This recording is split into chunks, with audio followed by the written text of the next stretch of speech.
नमस्कार साथियों, मेरे पास कक्षा 8 का आपकी अर्धवार्षिक का प्रश्न पत्र है। मैं आपको जल्दी से बता देता हूँ कि आपकी कक्षा 8 के अर्धवार्षिक के प्रश्न पत्र में आपको क्या-क्या प्रश्न आपको देखने को मिल जाएँगे। उस प्रकार से आप प्रश्नों को याद कीजिएगा और अच्छा प्रदर्शन कीजिएगा, ठीक है? वैसे अर्धवार्षिक की परीक्षा आपकी महत्वपूर्ण नहीं है। वार्षिक परीक्षा आपके लिए बोर्ड एग्ज़ाम वालों के लिए महत्वपूर्ण रहती है, लेकिन फिर भी अर्धवार्षिक परीक्षा भी आ रही है, तो वो ध्यान रखिएगा। कक्षा 8 का सामाजिक का प्रश्न पत्र जो है 2.5 घंटे के लिए आपके लिए होगा और 50 पूर्णांकों का दिया जाएगा। वैसे तो हर स्कूल में अपने टीचर के द्वारा अलग-अलग तैयार किया जाता है जिसमें 75% कोर्स जो है अर्धवार्षिक के अंदर रखा जाता है, ठीक है? लेकिन हम जो है बात कर लेते हैं ये जो प्रश्न पत्र है उसके अकॉर्डिंग और आपको ये महत्वपूर्ण प्रश्न जो है आपको मैं बता देता हूँ कि क्या-क्या प्रश्न जो है इसमें के अंदर इम्पोर्टेंट है। पहला प्रश्न देखिए कि भारत का अंतिम वायसराय था, कौन था भाई साहब? Lord Mountbatten, Lord Curzon, Lord Irwin या लॉर्ड चार्ल्स? कौन था? वो उसका आपको यहाँ पे लिखना होगा। चंपारण आंदोलन, है ना? चंपारण आंदोलन जो है उसकी शुरुआत कब हुई थी? 1917 में, 1920 में, 1922 में, 1930 में कब हुई थी? आपको ये इसके अंदर बताना होगा। आप कहोगे सर जी आंसर के साथ में क्यों नहीं बता रहे हो? तो हमेशा मैं आपको कहता हूँ आंसर साथ में इसलिए नहीं बता रहा हूँ क्योंकि अभी यहाँ पे मैं आंसर नहीं बताऊँगा तो आपके अंदर एक ललक पैदा होगी कि मैं जाके अपनी नोटबुक में आंसर पता करता हूँ। तो नोटबुक में आंसर पता करोगे तो एक प्रश्न की जगह आप 2 प्रश्नों का अध्ययन करोगे जो कि आपके लिए प्लस पॉइंट होगा, ठीक है? ओके, अगला प्रश्न है, तीसरा प्रश्न है राज्यसभा में राष्ट्रपति द्वारा मनोनीत किए जाते हैं। राज्यसभा में राष्ट्रपति द्वारा मनोनीत किए जाते हैं, कितने सदस्य मनोनीत किए जाते हैं? 2 सदस्य, 12 सदस्य, 10 सदस्य या 5 सदस्य? जितने होंगे यहाँ पे लिखने होंगे, ठीक है? जो भी राइट ऑप्शन होगा।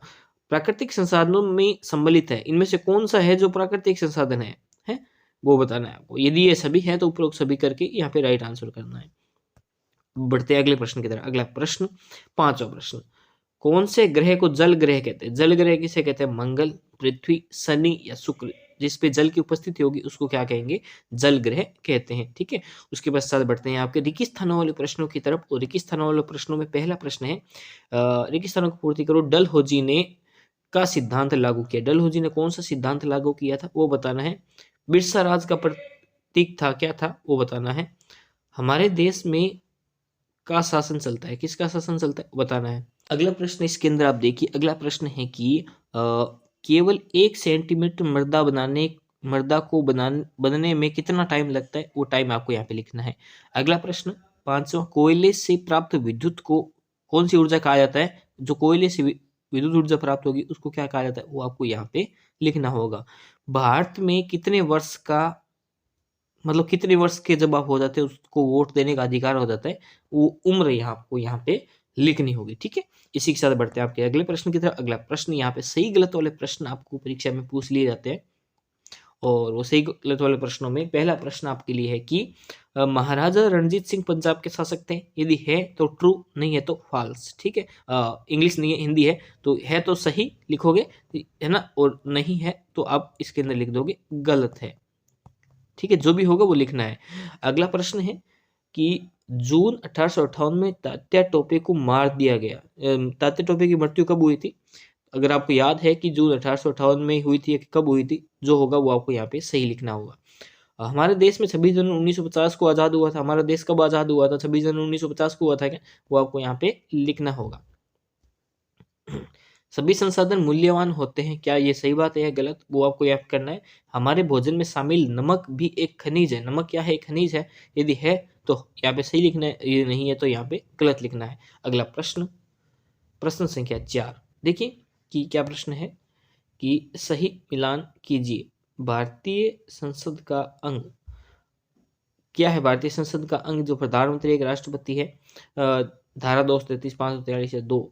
लोकसभा में सत्ताधारी का मुखिया होता है, कौन होता है? लोकसभा में निर्वाचित सदस्यों की संख्या कितनी होती है वो बतानी है। राज्यसभा में निर्वाचित सदस्यों की संख्या कितनी होती है वो बतानी है।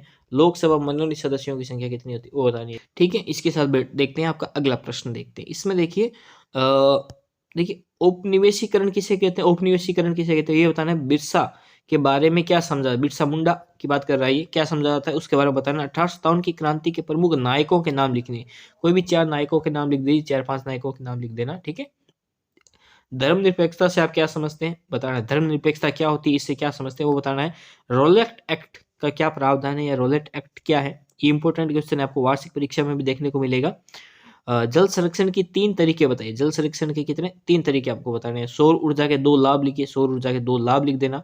1857 के विद्रोह के प्रमुख कारण बताओ। 1857 विद्रोह क्यों हुआ था, इसके प्रमुख कारण क्या-क्या थे, वो जिसके कारण विद्रोह हुआ था वो बताना है।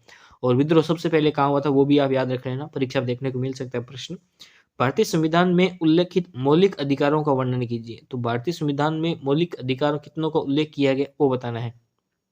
उसके बाद विश्व मानचित्र पे निम्नलिखित स्थानों को अंकित करना है। एशिया, हिंद महासागर, भूमध्य रेखा, अफ्रीका और प्रशांत महासागर। ठीक है, तो इस प्रकार से ये आपके इंपॉर्टेंट प्रश्न रह जाते हैं आपके अर्धवार्षिक परीक्षा के लिए। और इन प्रश्नों का इंपॉर्टेंस जो है अर्धवार्षिक परीक्षा में तो है ही, वार्षिक परीक्षा में भी आपको इनका इंपॉर्टेंस देखने को मिल जाएगा। ठीक है, तो आज के लिए इतना ही। अगली बार फिर से मिलते हैं एक नए वीडियो के साथ। तब तक के लिए जय हिंद, जय भारत, वंदे मातरम। यदि आप राजस्थान माध्यमिक शिक्षा बोर्ड कक्षा 8 से लेकर 12 तक के विद्यार्थी हैं तो आप बिल्कुल सही जगह पे हैं, क्योंकि आपको यहाँ पे मिलेंगे सभी विषयों के महत्वपूर्ण प्रश्नोत्तर बस एक क्लिक में। तो हमसे जुड़ने के लिए आज इस चैनल को सब्सक्राइब करें और साथ में दिखने वाले बेल आइकन को दबाएं।